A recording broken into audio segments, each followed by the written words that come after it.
Assalamualaikum warahmatullahi wabarakatuh. Sobat Rumi, pernahkah kamu merenung sejenak tentang anugerah dan kekurangan yang melekat dalam diri kita? Ada orang yang lahir dengan wajah cantik atau tampan. Ada yang dikaruniai kecerdasan luar biasa. Ada yang hidup berkecukupan dalam harta. Bahkan ada yang langkah karirnya selalu terbuka dengan mudah. Dari luar, seolah hidup mereka begitu sempurna, tanpa celah, tanpa luka. Namun apakah benar demikian? Apakah kelebihan itu selalu menjadi berkat? Atau justru bisa menjadi ujian yang tersembunyi? Di sisi lain ada pula mereka yang merasa kurang cantik dan tampan, kurang pintar, kurang kaya, atau tidak memiliki pencapaian karier seperti orang lain. Dari luar mungkin mereka tampak tertinggal. Namun siapa yang tahu, justru di balik kekurangan itu tersimpan kedalaman hati, keteguhan jiwa atau kebijaksanaan yang tidak dimiliki oleh mereka yang tampak sempurna. Rumi pernah berkata, "Jangan menilai orang dari apa yang tampak di mata, karena mata hanya bisa melihat kulit, sedangkan hati menyaksikan kedalaman jiwa." Mari kita bayangkan sejenak, seseorang yang lahir dengan paras cantik dan tampan. Kemanapun ia melangkah, pandangan mata mengikutinya. Ia mudah mendapat perhatian, pintu-pintu pergaulan terbuka begitu lebar. Tapi bersamaan dengan itu, ada ujian yang jarang disadari. Bisakah ia tetap rendah hati, ataukah kecantikannya dan ketampanan membuat ia memandang rendah yang lain? Apakah ia menjadikan keindahan wajahnya sebagai alat untuk membantu dan menyembuhkan, ataukah sekadar untuk membungkus kesombongan? Begitu pula mereka yang lahir dalam keluarga kaya. Sejak kecil tidak pernah merasa kekurangan, semua tersedia. Tapi ujian mereka justru lebih berat. Mampukah kekayaan itu dijadikan sarana berbagi atau malah menjadi jerat yang membuat hatinya terikat pada dunia? Orang pintar juga sama.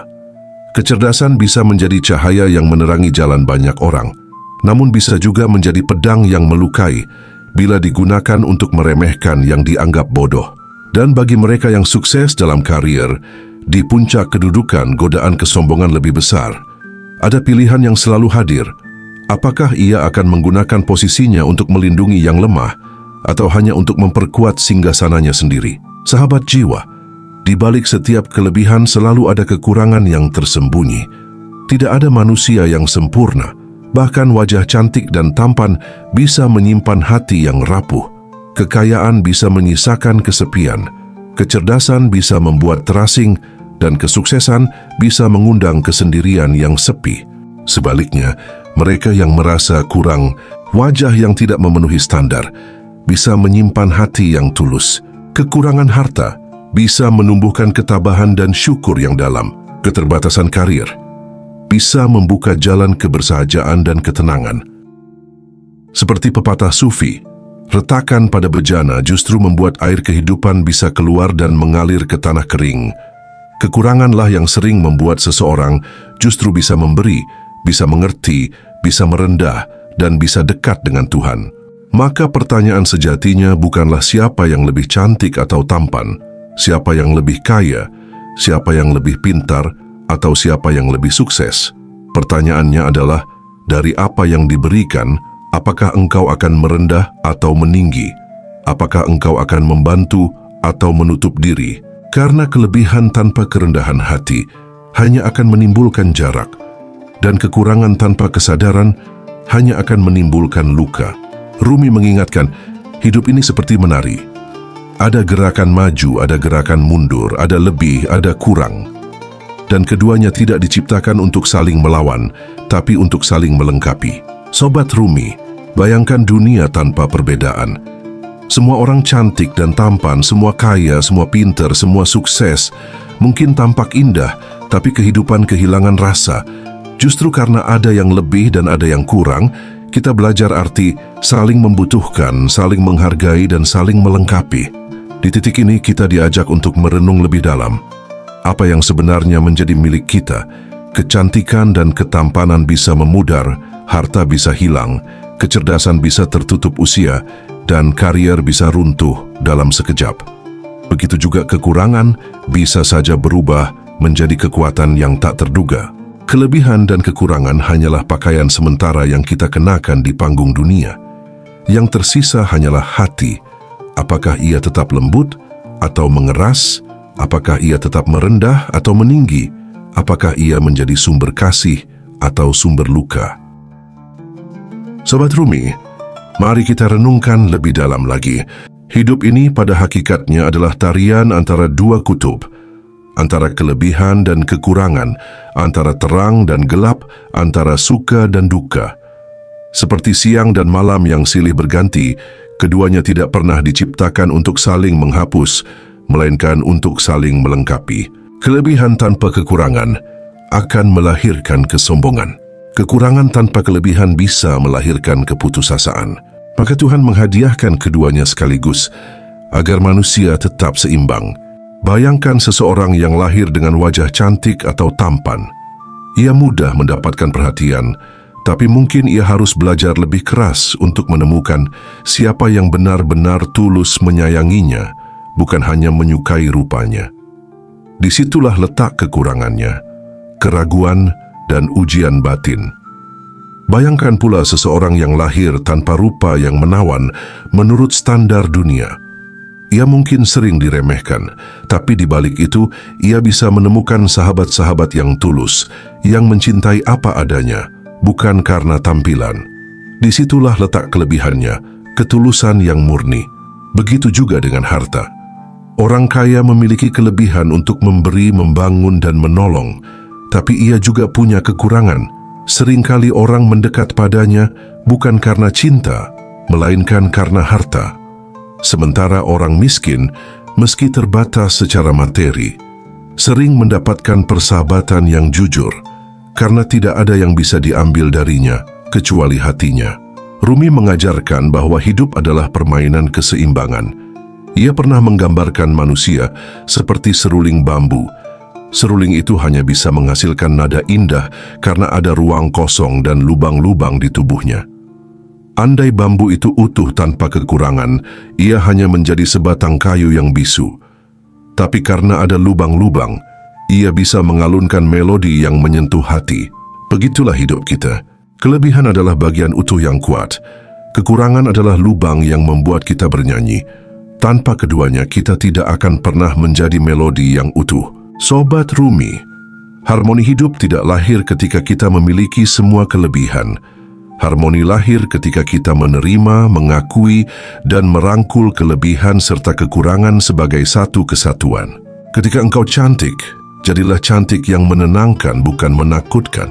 Ketika engkau tampan, jadilah tampan yang melindungi, bukan menindas. Ketika engkau kaya, jadilah kaya yang menebar berkah, bukan kesombongan. Ketika engkau pintar, jadilah pintar yang mencerahkan, bukan merendahkan. Dan ketika engkau merasa kurang, jangan biarkan kekurangan itu membuatmu kecil. Justru di sanalah ladang hatimu bisa tumbuh dengan subur. Rumi berkata, jangan hanya menatap luka karena disitulah cahaya masuk. Kekurangan adalah pintu tempat cahaya kebijaksanaan masuk ke dalam hati. Kelebihan adalah pintu tempat kita belajar berbagi cahaya itu kepada dunia. Lihatlah sekeliling kita. Bunga mawar mekar dengan indah, tapi ia pun punya duri. Langit biru memberi keteduhan, tapi kadang ia mendatangkan badai. Laut begitu luas dan indah, tapi ia menyimpan gelombang yang menakutkan. Semua ciptaan di dunia membawa kelebihan dan kekurangannya masing-masing, agar kita belajar keseimbangan. Dan begitu pula kita manusia, tidak ada yang sempurna. Tidak ada yang seluruhnya kurang dan tidak ada yang seluruhnya lebih. Setiap jiwa membawa porsi masing-masing, agar kita tidak merasa sendirian, agar kita saling membutuhkan. Sobat Rumi, pertanyaannya sekarang adalah, apakah engkau sudah menemukan harmoni antara kelebihan dan kekuranganmu? Ataukah engkau masih sibuk membandingkan diri dengan orang lain? Jika engkau hanya melihat kelebihanmu, engkau bisa tersandung oleh kekuranganmu sendiri. Jika engkau hanya melihat kekuranganmu, engkau akan buta pada cahaya kelebihanmu. Keseimbangan hanya datang ketika kita bisa menerima keduanya dengan lapang dada. Hidup bukan tentang memiliki segalanya, melainkan tentang belajar dari apa yang kita punya dan apa yang tidak kita punya. Karena pada akhirnya, semua akan memudar. Wajah akan menua, harta bisa hilang, kecerdasan bisa melemah, karier bisa jatuh. Yang tersisa hanyalah hati. Apakah ia sudah menemukan keseimbangannya atau masih terombang-ambing oleh dunia? Sobat Rumi, setiap kelebihan dan kekurangan yang kita miliki bukanlah kebetulan. Dalam pandangan para sufi, keduanya adalah bahasa cinta Tuhan yang dikirim kepada kita agar kita mengenal diri sendiri, lalu mengenal Dia. Kelebihan adalah cara Tuhan bertanya, apakah engkau akan tetap merendah meski aku meninggikanmu? Dan kekurangan adalah cara Tuhan bertanya, apakah engkau tetap percaya pada kasih-Ku meski aku mengujimu dengan keterbatasan? Pertanyaan-pertanyaan itu tidak terucap dengan kata, tetapi hadir dalam pengalaman hidup kita sehari-hari.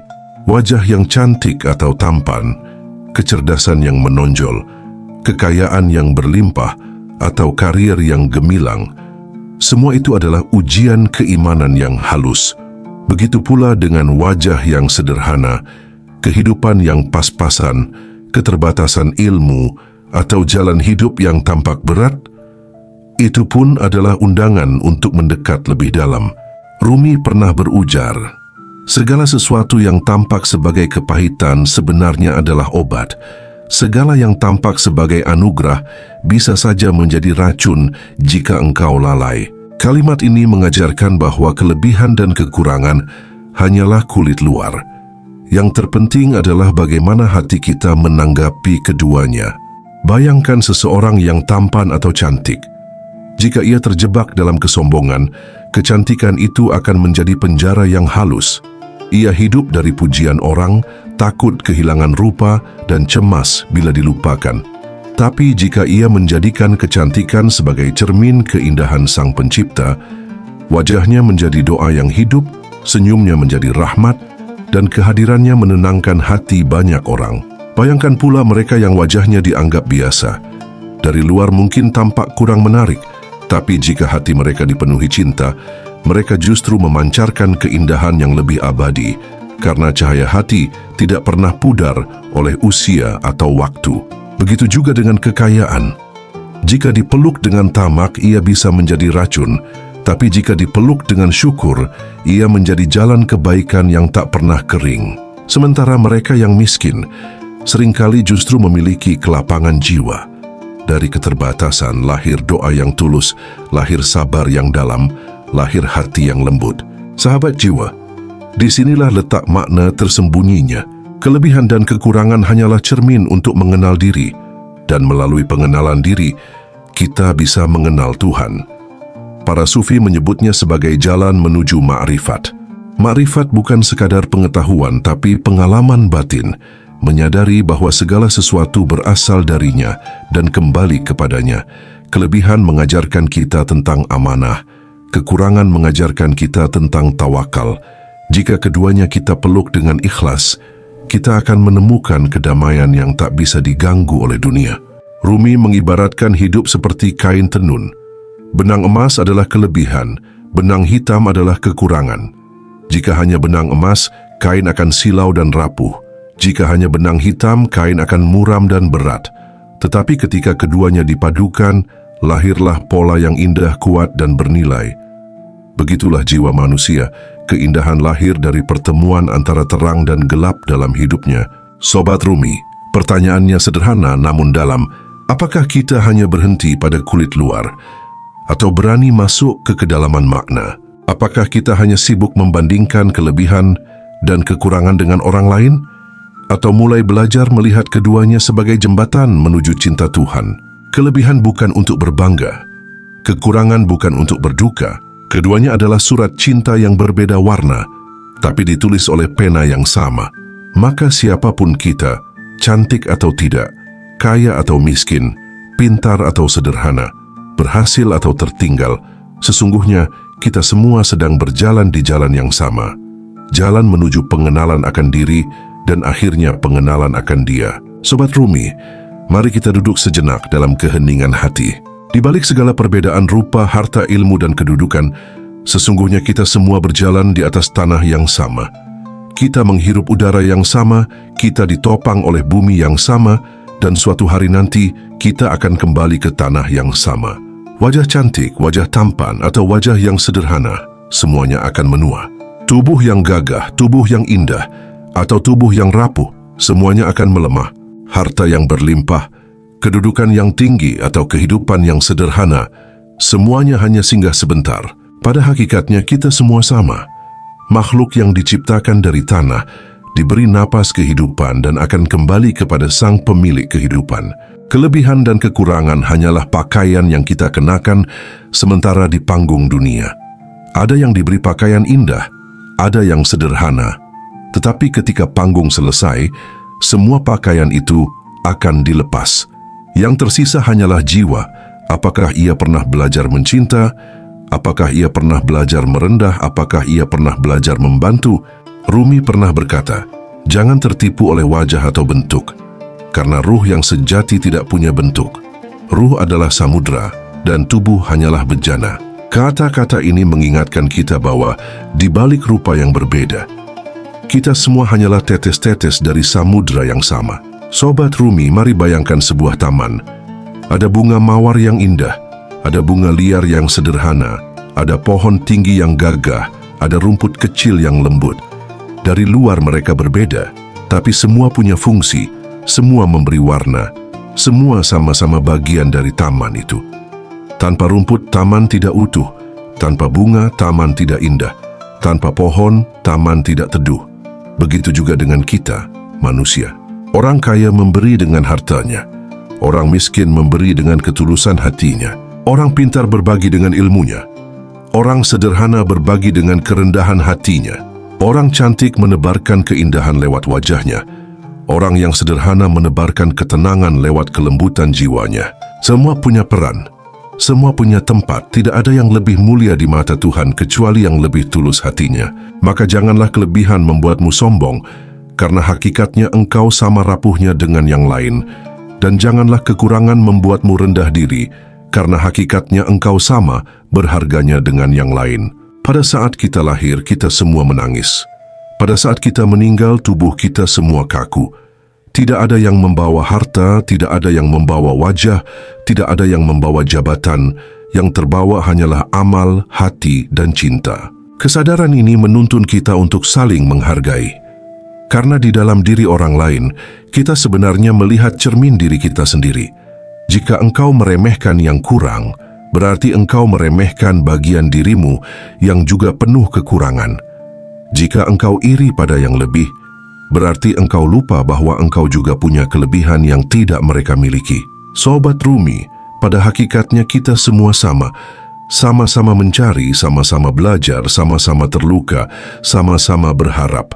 Kita semua adalah murid dalam madrasah kehidupan, dan guru kita adalah pengalaman yang diberikan Tuhan, baik lewat kelebihan maupun lewat kekurangan. Dan ketika kita mampu melihat kesamaan itu, lahirlah kerendahan hati. Tidak ada lagi rasa lebih tinggi, tidak ada lagi rasa lebih rendah. Yang ada hanya rasa saling melengkapi, saling menopang, saling membantu. Itulah hakikat persaudaraan manusia. Satu tubuh dengan banyak bagian berbeda fungsi tapi saling terhubung. Dan itulah hakikat perjalanan spiritual, menyadari bahwa semua perbedaan hanyalah kulit, sementara inti jiwa kita berasal dari sumber yang sama, Sang Cahaya Abadi. Sobat Rumi, pada akhirnya hidup ini bukan soal lebih atau kurang, bukan pula soal wajah yang cantik, ganteng, atau tampilan luar semata. Semua hanyalah cermin yang sejatinya menunjuk kepada satu sumber, Sang Maha Indah. Kalau kamu merasa mendapat hikmah dari renungan ini, jangan lupa untuk tekan tombol like. Tinggalkan komentar dengan angka 77 sebagai simbol kesadaran bahwa kita semua pada hakikatnya sama, yang membedakan hanya bentuk. Dan bagikan video ini agar lebih banyak jiwa yang tercerahkan. Sampai jumpa di perjalanan spiritual berikutnya. Wassalamualaikum warahmatullahi wabarakatuh.